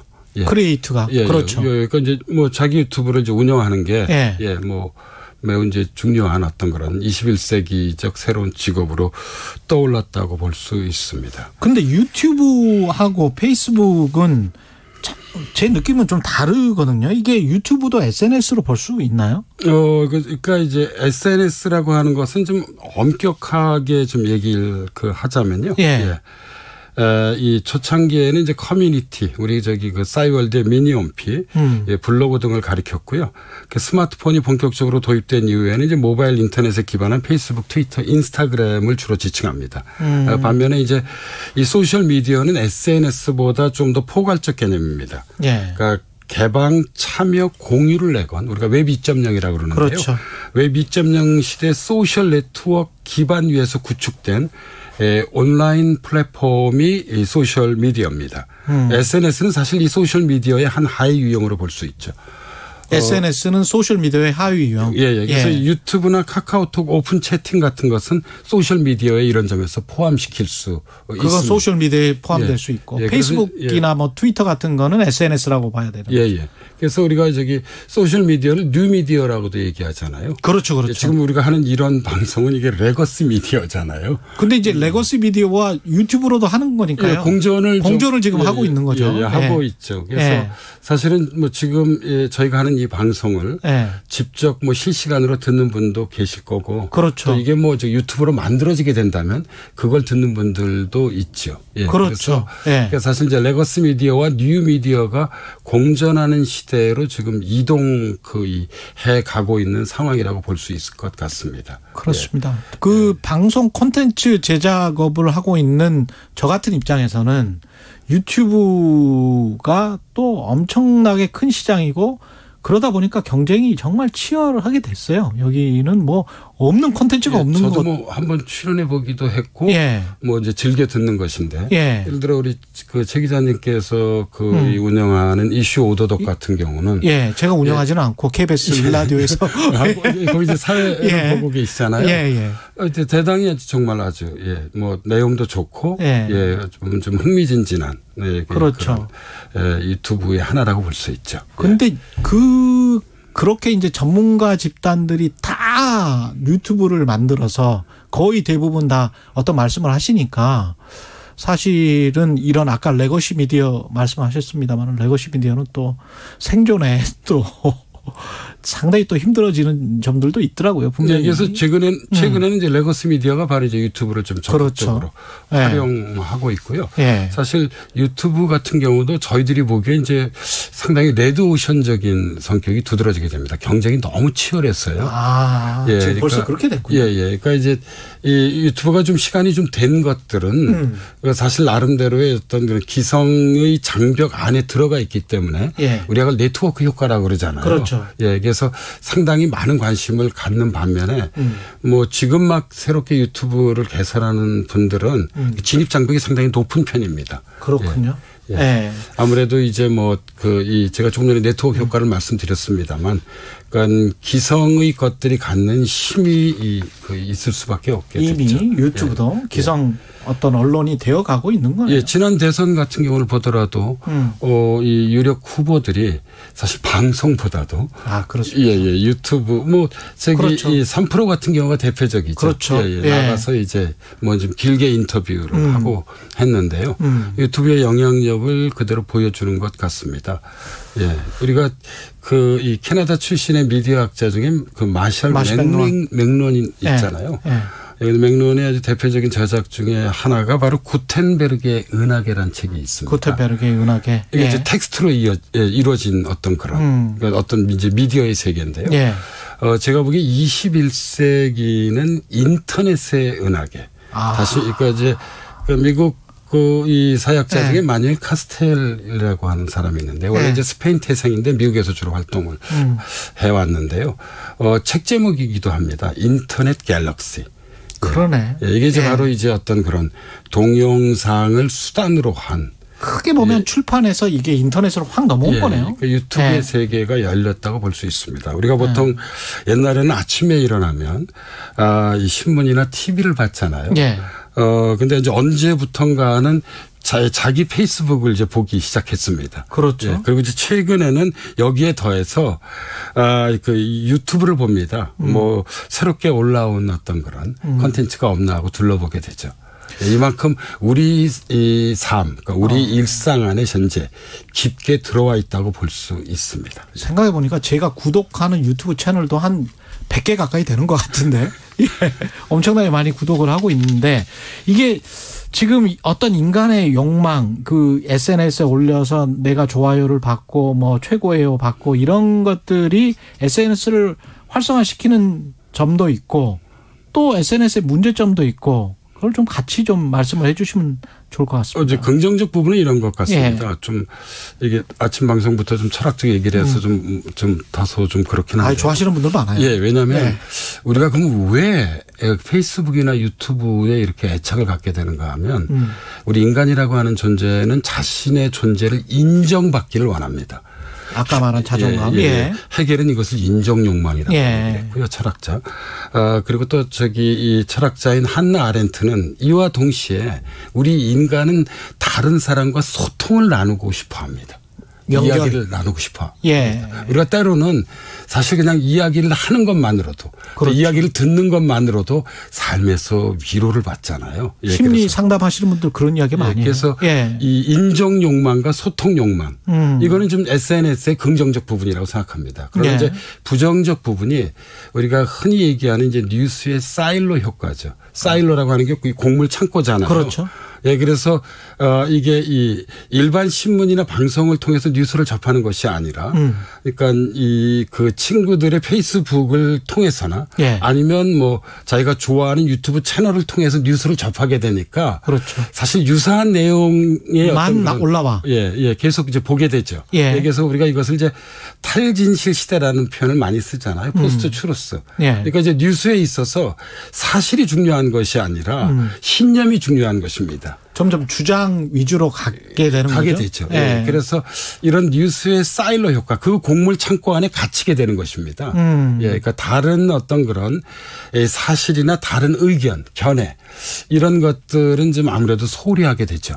게다가 전혀 믿지 않게 되고. 이것이 이제 저는 뭐 다른 나라의 경우도 유사하다고 보는데 진영 논리와 딱 결합되는 것입니다. 그렇죠. 그래서 이런 좀 어떤 이 정치, 사회, 문화의 양극화 이런 것은 제가 보기에 소셜미디어, SNS의 그늘이라고 볼 수 있을 것 같습니다. 똑같은 사안을 봐도 알고 있는 사실과 들어왔던 주장이 전혀 다르면 소통이 안 되는 문제는 분명히 있을 것 같습니다. 뭐 그렇게 볼 수 있습니다. 참 그렇게 생각을 해보면 SNS가 긍정적인 효과도 있고 부정적인 효과도 있는데 어떻게 그러면 사회학적으로는 우리가 이거를 이용을 하고 어떻게 읽어야 되고 그런 것들도 좀 생각을 해봐야 될 것 같습니다. SNS에 대해서 아마 가장 유명한 말 가운데 하나는 영국 축구 감독인 퍼거슨 감독의 말일 겁니다. 퍼거슨 감독. 이제 뭐 아주 정확한 거는 트위터가 시간의 낭비다 이런 주장을 했습니다. 근데 이제 우리나라에서 이게 좀 과장이 돼서 그 SNS가 인생의 낭비다. 근데 인생하고 시간은 좀 약간 좀 다르죠. 그렇죠. 뉘앙스가.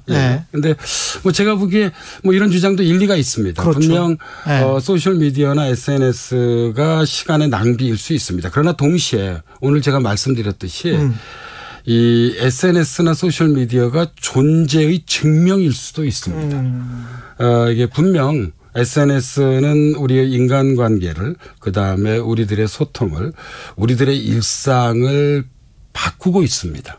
바꾸는 데 기여하고 있습니다. 그래서 저는 소셜미디어의 어떤 부정적 측면은 좀 우리가 줄여 나가되 어떤 이런 소셜미디어가 갖는 선한 영향력이 있습니다. 그렇죠. 이런 선한 영향력이 우리 사회에서 계속 좀 이렇게 커지기를 증대되기를 소망하고 있습니다. 시대의 변화를 거역하기는 어려울 것 같아요. 기술의 발전이니까. 그렇죠. 왜냐하면 사실 이 페이스북이나 이게 이 트위터 나아가서 유튜브 같은 것이 쉽사리 사라질 것 같지는 않습니다. 그렇죠. 그래서 아까 제가 이 인정 욕망이라고 말씀을 드렸는데요. 자기 삶에서 누구나 다 자신이 주인공이 돼야겠죠. 이건 아주 매우 중요한 현재 어떤 수단, 무기 이것을 진짜 SNS가 제공하고 있는 셈입니다. SNS 연세대학교 강의를 들은 것 같습니다. 사회학 카페 연세대학교 사회학과 김호기 교수였습니다. 고맙습니다, 교수님. 네, 감사합니다. KBS 1라디오 최경련의 최강시사 듣고 계신 지금 시각 8시 44분입니다. 네, 중복인 오늘 무더운 날씨가 이어지겠습니다. 오늘 서울의 낮 기온은 최고 33도까지 오르겠습니다. 온열 질환 걸리지 않도록 컨디션 관리 잘 해주시고요. 화요일 출근길 상황은 먼저 서울 시내입니다. 강변북로 구리 쪽으로 행주대교에서 서강대교까지 천천히 가고요. 올림픽대로 잠실 방향은 한강대교에서 반포대교까지 밀리고 있습니다. 경부고속도로는 서울 쪽으로 신갈분기점에서 죽전휴게소까지 밀리기 시작했고요. 양재에서 한남까지 제속도 못 내고 있습니다. 반대 부산 쪽으로는 3건의 고장난 차 소식이 있는데요. 먼저 동탄분기점 부근 처리하고 있고요. 다음은 청주 부근과 청주 분기점입니다. 경인고속도로 인천 쪽으로 인천요금소에서 서인천까지 밀리고 있고요. 반대 서울 쪽으로는 부천에서 신월까지 제속도 못 냅니다. KBS 교통정보센터에서 정현정이었습니다.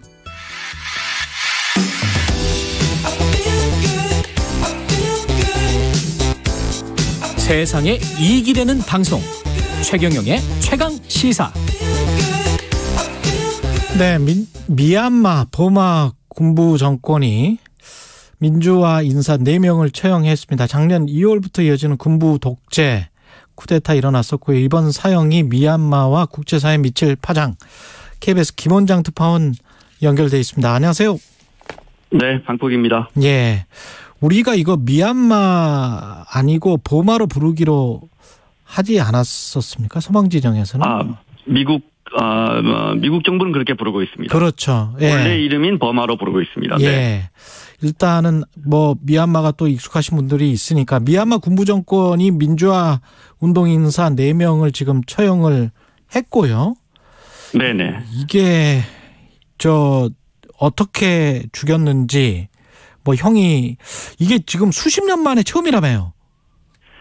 그렇습니다. 미얀마는 88년부터 이제 민주화 투쟁을 해온 나라인데. 예. 그리고 이제 그게 한 25년 지나 2012년쯤에 이제 서방 세계의 경제 제재가 막 이제 독재 정권이 손을 들고 민주적인 선거 제도를 쟁취했는데 그때도 사형 집행은 없었거든요. 88년 이후에 34년 만에 사형 집행이 이루어졌습니다. 네. 예.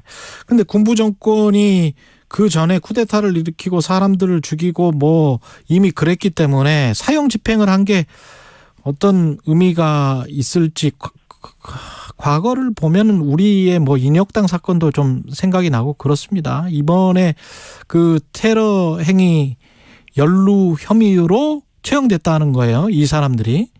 근데 어떤 네네. 사람들인지 궁금합니다, 일단. 4명 중에 2명은 매우 잘 알려진 인물들입니다. 표제아트 의원은 올해 41살인데 원래는 힙합 뮤지션이었고요. 이제 민주화 투쟁 과정에서 서민들과 가난한 사람들의 삶을 노래하다가 이제 2012년에 보궐선거에서 국회의원이 되고 그때 이제 그 전 국방부 장관과 결어서 이제 국회에 들어온, 그리고 이제 국회의원을 2번 하고 2년 전 총선에서는 다시 음악으로 돌아오고 싶다 해서 불출마했는데 이제 쿠데타가 일어나고 지난해 10월에 무장봉기, 그러니까 군경을 공격한 배우로 지목돼서 체포됐고 1월에 사형 선고가 됐습니다. 초민유라는 시민운동가는 원래는 소설가인데 53세인데 20년 가까이 민주화 운동을 하면서 이제 옥고를 치른 미얀마 민주화의 상징 같은 인물입니다. 감옥에서 번역한 책도 있고 감옥에서 쓴 소설이 베스트셀러가 됐고요. 지난해 집에서 체포돼서 역시 1월에 사형 선고를 받았습니다.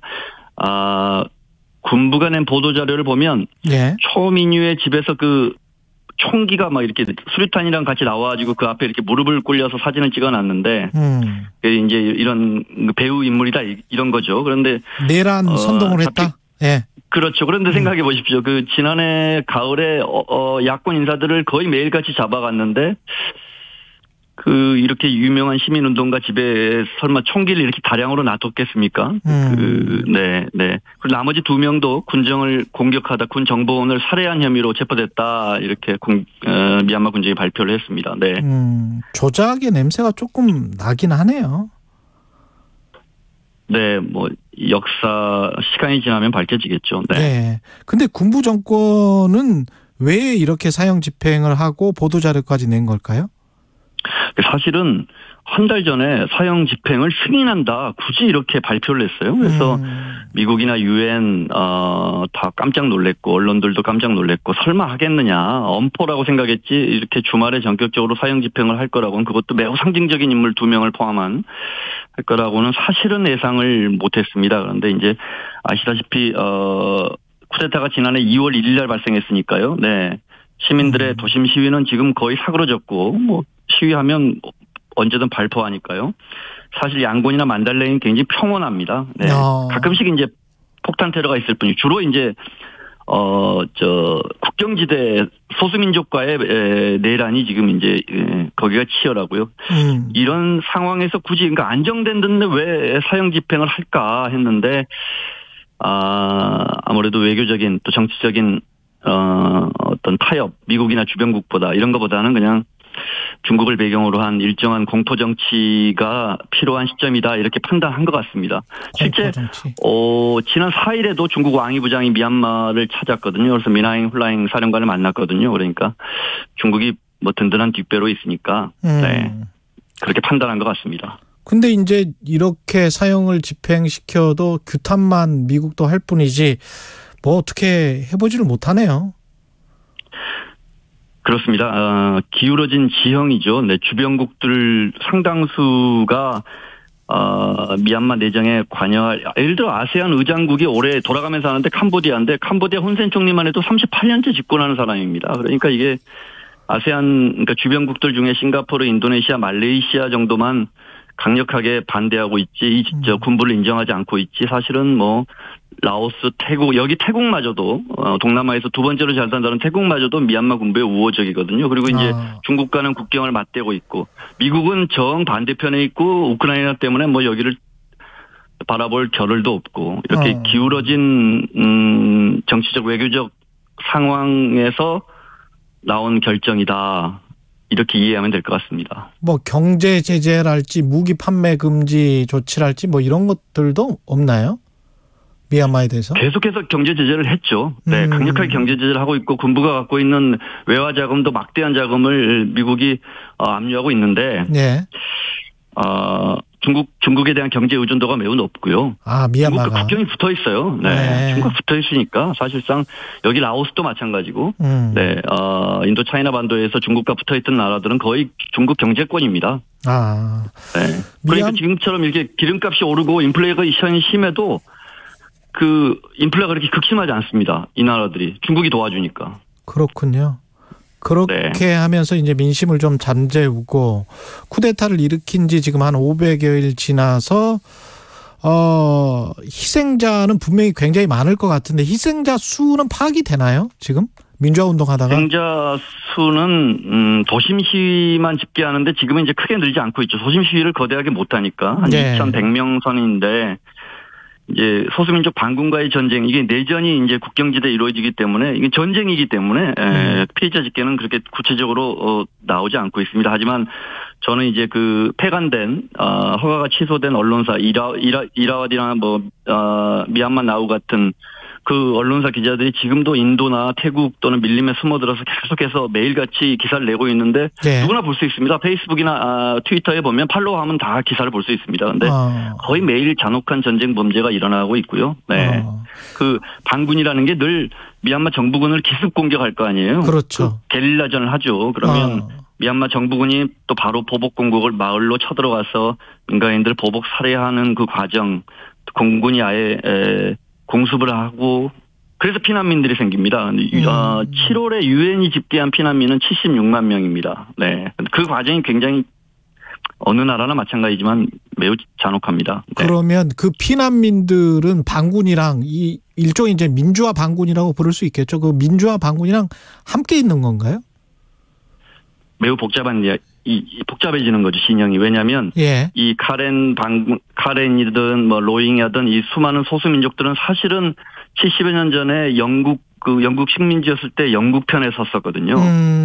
그래서 다수인 버마족들과는 감정적인 거리 아직도 남아 있는 거죠. 그런데 그 버마족 젊은이들이 이 반민주적인 쿠데타 군부와 싸우기 위해서 그 타 민족의 반군으로 들어가는 겁니다. 그렇게 되는 거군요. 이렇게. 네. 완전히 꼬였네. 근데 직접 현장에서 저는 세 차례나 그들을 만나봤는데 정말 비장한 각오를 하고 들어갑니다. 머리를 깎고 산으로. 그런 난민들이 또 75만 명이나 되고 반군들도 상당한 숫자일 것 같고, 그럼 미얀마는 계속 이런 상황에서 중국의 보호를 받으면서 이렇게 그냥 가는 건가요? 군부 쿠데타가 성공하고? 성공이라는 표현을 쓰고 싶지 않고요. 네. 말씀드린 것처럼 정치적 외교적 지형이 그렇습니다. 네. 중국이 왕이 외교부장이 지난해 1월 말쯤에 미얀마를 방문하고 2월 1일 날 쿠데타가 터졌습니다. 2월 1일은 민주적인 정부 아웅산 수치 정부가 총선에서 압승을 하고 다시 임기를 시작하는 첫날입니다. 취임식을 하는 날입니다.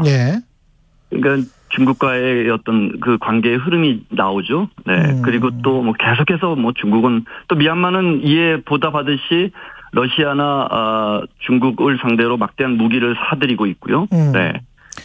그러니까 안보리에서는 어떤 결정도 쉽지가 않죠. 중국과 러시아가 반대하면 안보리는 만장일치 제도니까요. 네. 아직도 어려운 상황입니다. 싸우고 있는 반군을 직접 만나보기도 했기 때문에 김원장 기자한테 특별히 세계에 좀 알려달라 이런 이야기를 한 거 혹시 없나요? 한 30초 남았습니다. 미얀마는 청취자 여러분들이 이해하실 때 사실 민주주의 안 된 나라가 얼마나 많습니까? 훨씬 더 많습니다. 민주화된 나라보다. 하지만 정말 오랫동안 국민 주권을 위해 싸워왔고 그 과정에서 아웅산 수치라는 민주화의 상징적 인물이 있고, 그래서 미국 등 서방 세계가 10여 년 전에도 정말 강하게 밀어붙여서 경제 제재하고 직선제 얻어서 민주주의정이 승리해서 한 10여 년 정말 해외 자본 투자가 어마어마하게 일어났는데 그런데 또 2년 전 총선에서 민주진영이 또 압승을 거뒀는데 쿠데타가 나버렸거든요. 그래서 더 국제사회가 안타깝게 여기고 관심을 갖는 그런 나라다. 그리고 국민들의 저항이 그래서 더 크다. 그래서 더 희생이 크다. 이렇게 이해하시면 될 것 같습니다. KBS 김원장 방콕 특파원이었습니다. 고맙습니다. 전국적으로 무더위가 계속되고 있습니다. 폭염은 열사병, 열경련 등의 온열 질환을 유발할 수 있으며 심하면 사망에 이르게 됩니다. 폭염이 이어지면 외출을 자제하고 최대한 실내에 머무르며 물이나 이온 음료를 자주 마셔야 합니다. 현기증, 메스꺼움 등 열사병 초기 증상이 있을 땐 시원한 장소로 이동해 차가운 음료를 천천히 마시고 노출된 피부에 물을 뿌려 가능한 빨리 몸을 식혀야 합니다. 건설 현장에서는 기온이 최고에 달하는 한낮엔 되도록 실내외 작업을 중지하고 휴식을 취해야 합니다. 특히 창문이 닫힌 차 안에 노약자와